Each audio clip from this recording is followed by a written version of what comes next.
में आखिर चल क्या रहा है। 10 दिन बाद भी स्पीकर पर सस्पेंस जारी है। बीजेपी और शिवसेना के बीच अभी भी खींचतान खत्म नहीं हुई है। शिवसेना दावा कर रही है कि सीएम उसका ही होगा, लेकिन फिलहाल जो दौड़ कुर्सी के लिए चुनावी नतीजे के बाद शुरू हुई थी अब भी बरकरार है। अब उसने सभी ने सत्ता के दरवाजे उसके लिए खोल दिए हैं। कांग्रेस भी मौका देख रही है तो पवार भी पावर दिखाने के लिए तैयार हैं, यानी मंच तैयार है, बस सीएम का इंतजार है।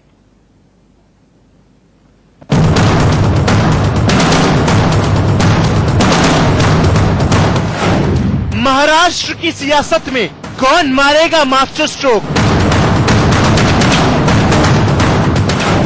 क्या पवार के पावर गेम तय करेगा महाराष्ट्र का सीएम? क्या शिवसेना की तकदीर कांग्रेस के हाथ में लिखी है? मंच तैयार, सीएम का इंतजार। महाराष्ट्र विधानसभा चुनाव के नतीजे आए, 10 दिन बीत चुके हैं, लेकिन सरकार पर सस्पेंस अभी तक जारी है। हर पार्टी सियासी समीकरणों के गणित पर कुर्सी का खेल खेलने में लगी हुई है। कुर्सी की इस दौड़ में अभी सत्ता के दरवाजे सबके लिए खुले नजर आ रहे हैं। शिवसेना दावा कर रही है कि सीएम उसका ही होगा। बीजेपी को जो करना है कर ले, वो जब चाहेगी तब बहुमत का आंकड़ा जुटा लेगी और अटल बिहारी वाजपेयी की तरह महाराष्ट्र में कांग्रेस एनसीपी के साथ सरकार चलाएगी। शिवसेना के इन बयानों से एनसीपी की भी बाँछें खिली हुई हैं। पवार ने भी पावर गेम खेलते हुए संकेत दिए हैं कि ताजा हालात में शिवसेना का सीएम बन सकता है। ये फॉर्मूला जो है कि 2 राज्यपाल, केंद्र में 2 मंत्री पद, क्या शिवसेना बाजार में बैठी है क्या आपको लगता है? नहीं, हमने बात की है मुख्यमंत्री पद की और मुख्यमंत्री पद पर ही चर्चा होगी। अगर नहीं होती है तो शिवसेना अपनी ताकत पर अपना मुख्यमंत्री बनाकर दिखाए। तो महाराष्ट्र की आज की जो स्थिति है, परिस्थिति है, तो चक्रव्यूह बना है, ऐसा आपको लगता है, जो पेच पड़ा है, उसके लिए अगर हम पवार साहब का मार्गदर्शन ले तो उसमें कोई गलत नहीं।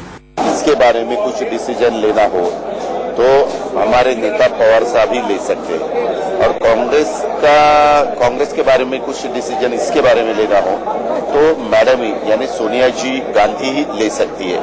बाकी तो हमें क्या लगता है उसके बारे में हम हमारे लीडर को बताएंगे, और वहां भी जो कांग्रेस के स्टेट के जो लीडर है वो सभी सोनिया जी को बताएंगे ना। महाराष्ट्र में गहराते सियासी संकट के बीच अब कांग्रेस ने भी सरकार बनाने की संभावनाएं तलाशनी शुरू कर दी है। महाराष्ट्र के कांग्रेस के कई नेताओं का ये कहना है कि कांग्रेस पार्टी को शिवसेना के साथ हाथ मिलाकर सरकार बनाना चाहिए, लेकिन अगर शिवसेना और कांग्रेस मिल भी जाएं तब भी उनको एनसीपी की जरूरत पड़ेगी। हालांकि एनसीपी प्रमुख ये बात साफ कह चुके हैं कि जनता ने जितना उनको मत दिया है उसके हिसाब से वो विपक्ष में बैठेंगे और वो सरकार बनाने की बिल्कुल इच्छुक नहीं है। दूसरी तरफ आज मुंबई में एनसीपी मुख्यालय में पार्टी नेताओं की बैठक हुई, जिसमें महाराष्ट्र के सियासी संकट को लेकर मीटिंग हुई। हालांकि मीटिंग में क्या बात हुई अभी तक पता नहीं चल सका है। वैसे भी सियासत के पक्के खिलाड़ी पवार का पावर गेम समझना इतना आसान नहीं होता। हालांकि बैठक के बाद वो देर शाम दिल्ली के लिए रवाना हो जाएंगे और कल दोपहर में सोनिया गांधी से मुलाकात कर सकते हैं। सत्ता की इस दौड़ में कई मायने हैं, लेकिन सच्चाई अभी तक किसी को नहीं पता। दूसरी तरफ शिवसेना और बीजेपी के बीच वार पलटवार का सिलसिला अब तक जारी है। आज शिवसेना ने सामना में बीजेपी पर कुर्सी के लिए सत्ता के दुरुपयोग के इस्तेमाल का आरोप लगाया और कहा कि शिवसेना इससे घबराने वाली नहीं है। शिवसेना ने कहा कि अगर बीजेपी को सत्ता पानी है तो बीजेपी को ईडी, पुलिस, पैसा, धाक के दम पर दूसरी पार्टियों से विधायक तोड़कर सरकार बनानी पड़ेगी। क्यों नहीं होगा मुख्यमंत्री? राज्य की जनता चाहती है कि मुख्यमंत्री शिवसेना का हो। राज्य की जनता चाहती है झूठ बोलने वाले को घर में बिठाइए, राजनीति से हटाइए। महाराष्ट्र में कभी झूठ की राजनीति नहीं चली। बाला साहब ठाकरे ने हमेशा सच की राजनीति की है और सच के लिए महाराष्ट्र ने हमेशा कुर्बानी दी है। ऐसे महाराष्ट्र में अगर आप क्या बोलते हैं, भगवान के सामने शपथ लेकर झूठ बोलते हो ये नहीं चलेगा। शिवसेना के लगातार आक्रामक होने के बीच अब बीजेपी की नई रणनीति सामने आई है। सूत्रों के मुताबिक बीजेपी बातचीत के लिए शिवसेना का इंतजार करेगी। पार्टी को उम्मीद है कि 4 और 5 नवंबर के बाद शिवसेना फिर से बातचीत करेगी, क्योंकि तब तक कांग्रेस और एनसीपी भी अपना रुख साफ कर चुके होंगे। महाराष्ट्र में भले ही कुर्सी को लेकर खींचतान जारी है, लेकिन शपथ ग्रहण के लिए स्टेज तैयारी का काम शुरू हो चुका है। स्टेज को बनाने का काम आखिरी दौर में है।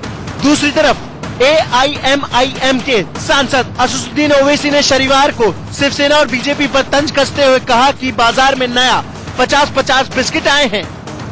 साथ ही उन्होंने साफ किया कि किसी की भी सरकार बनने पर उनके 2 विधायक किसी भी पार्टी का समर्थन नहीं करेंगे।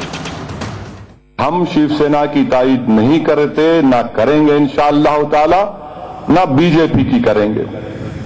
जिस किसी को गवर्नमेंट बनाना है बनाओ आप, अल्लाह ने हमारी फकीरी में शाही दी, हम उसमें मुतमईन हैं। फडनवीस बनते कौन बनते मेरे को नहीं मालूम, म्यूजिकल चेयर हो रहा है और ऐसा लगता है कि शिवसेना 2 कदम आगे और 3 कदम पीछे हट रही है। उनको ये समझ में नहीं आ रहा कि क्या करना। ऐसा लगता है कि उद्धव ठाकरे मोदी से बहुत डरते। डरो मत प्यारे, इश्क करना है तो आग में कूद जाओ। समान विचारों के साथ चलने वाली बीजेपी शिवसेना कुर्सी के लिए दूर दूर नजर आ रहे हैं। तो आगे पवार के लिए अगर कोई दूसरे दल साथ आते हैं तो सरकार कब तक चलेगी और कैसे चलेगी, इस पर हमेशा संशय बना रहेगा। और अगर बीजेपी शिवसेना साथ ना आए तो जनादेश का भी अपमान होगा, जिन्होंने दोनों को चुनकर सत्ता के सिंहासन तक पहुंचाने का आदेश दिया है। Bureau report, India news.